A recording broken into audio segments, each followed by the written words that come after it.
तो इसी तरह बेटा हमारे पास दो सेशन है, एक हमारे पास मैट्रिक है, एक हमारे पास एफएससी है।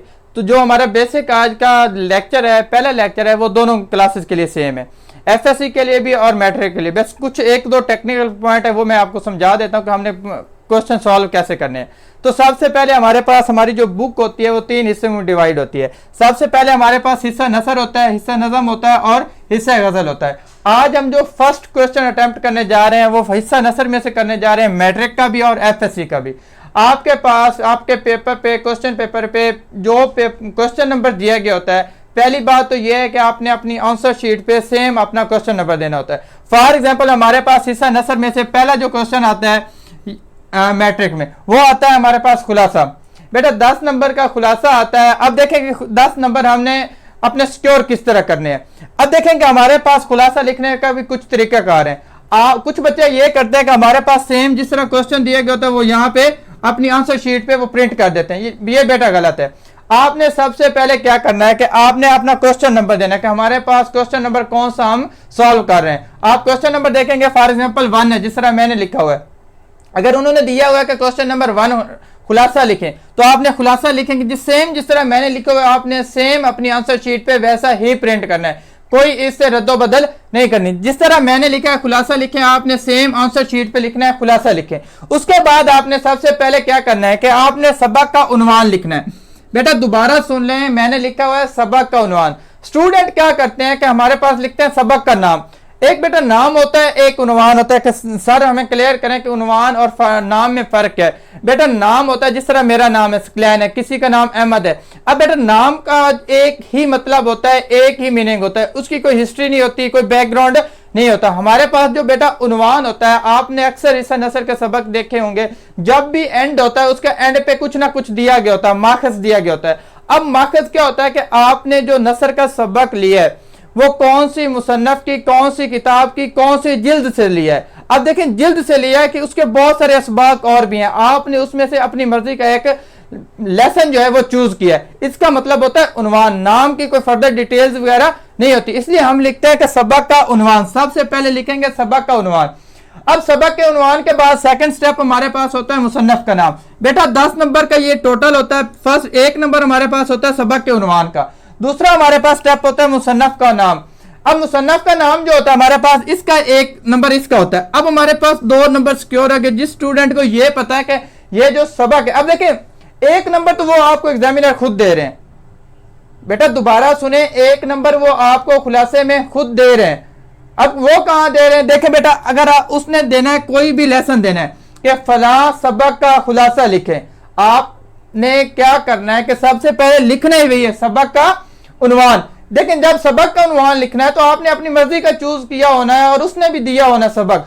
1 नंबर तो उसने आपको खुद दे दिया। सेकंड हमारे पास है मुसन्नफ का नाम। आपको मुसन्नफ का नाम आता है तो आपके 2 नंबर सिक्योर हो गए। अब जो खुलासे की हेडिंग देनी है बेटा 3rd लाइन पे आके देनी है।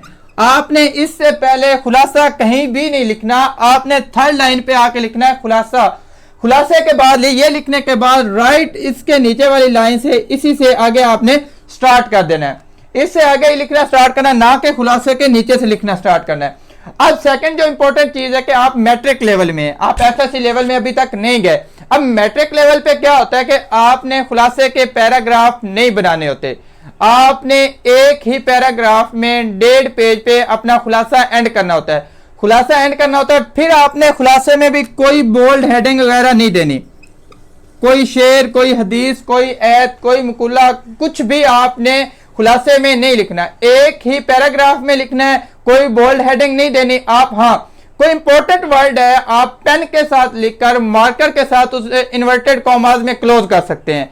आप इस तरह अपनी चीज को रिप्रेजेंट कर सकते हैं, लेकिन आप मार्कर का वाज़ेह इस्तेमाल नहीं कर सकते। और एंड पे आपने जब एंड करना है तो बेटा फॉर एग्जांपल मैं कहता हूं आपका इस लाइन पे आके आपका खुलासा एंड हुआ है। अब आपने क्या करना है, इस लाइन पे खुलासा एंड हुआ है, नीचे वाली लाइन पे सेम आपने ब्रैकेट लगानी है, जिसे हम उर्दू में कहते हैं कोसैन। बेटा कोसैन लगानी है। जिस तरह हमने पढ़ा कि हर सबक का एक माखज होता है। अब माखज क्या होता है बेटा, जिससे वो अखज की गई है, जिस चीज से वो चीज ली गई है, कहां से ली गई है, उसका सोर्स क्या होता है, वो होता है बेटा माखज। आपने एंड पे जो सबक का माखज होता है वो इन द इन्वर्टेड कॉमर्स और in this form of brackets आपने वो लिखना होता है। ये है आपका खुलासा। बेटा आप सेम इसी तरह लिखेंगे, अपना पैटर्न सेम यही रखेंगे तो आपको 10 में से 9 नंबर वो यहां से लाजमी देगा। ये है बेटा आपका मैट्रिक लेवल तक का हिस्सा नसर का क्वेश्चन नंबर 1 खुलासा लिखें। ये हुआ खुलासा कंप्लीट। अब बेटा 2-3 टेक्निकल पॉइंट्स हैं एफएससी में।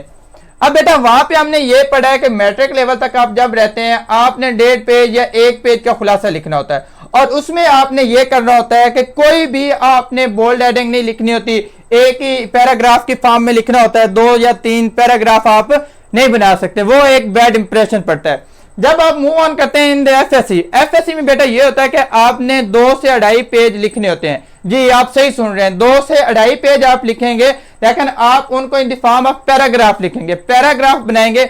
अब बच्चे क्या करते हैं कि सर ने कहा था पैराग्राफ बनाना है, वो 2-2, 3-3 लाइन के बहुत सारे पैराग्राफ की भरमार कर देते हैं, वो भी एक बैड इंप्रेशन है। आपने क्या करना है, जिस तरह मैंने कहा कि आपने 2.5 पेजेस पे लिखना है, बेटा आपने ये करना है कि आपका हाफ पेज तो यहाँ पे सिक्योर हो जाता है कि जहां पे आपने लिखना होता है सबक का उन्वान, मुसन्नफ का नाम, खुलासा, हाफ पेज यहाँ पे सिक्योर हो जाता है। अब आपका हाफ पेज रह गया, एक ये हाफ पेज रह गया और 1.5 पेज आपका और रह गया। आपने टोटल बनाने होते हैं 4 paragraph, 7 to 8 line, 6 to 7 line का आपने एक पैराग्राफ बनाना होता है। और इसमें भी आप बोल्ड मार्कर वगैरह का इस्तेमाल कभी भी नहीं करेंगे, इसमें भी बोल्ड कोई चीज बोल्ड नहीं करेंगे।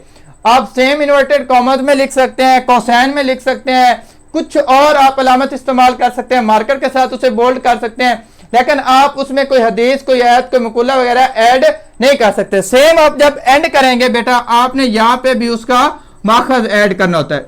ये थी हमारे पास कुछ फर्क जो हमारे पास क्वेश्चन नंबर 1 होता है एफएससी में भी और मैट्रिक में भी। खुलासा लिखें। ये था बेटा आज हमारा का उर्दू का हिस्सा नसर का इंट्रोडक्टरी आज का लेक्चर। उम्मीद है आप सबको पसंद आएगा। अगर कोई भी मिस्टेक हमसे हुई है, आपको लगता है सर ये बात हमें टीचर ने ऐसे बताई, ऐसे नहीं है, आप इन कमेंट सेक्शन पूछ सकते हैं, हम आपको रिप्लाई करेंगे, अपनी जो बात की हुई है उसको प्रूफ देंगे। अल्लाह हाफिज बेटा, अगले लेक्चर मिलते हैं इंशाल्लाह।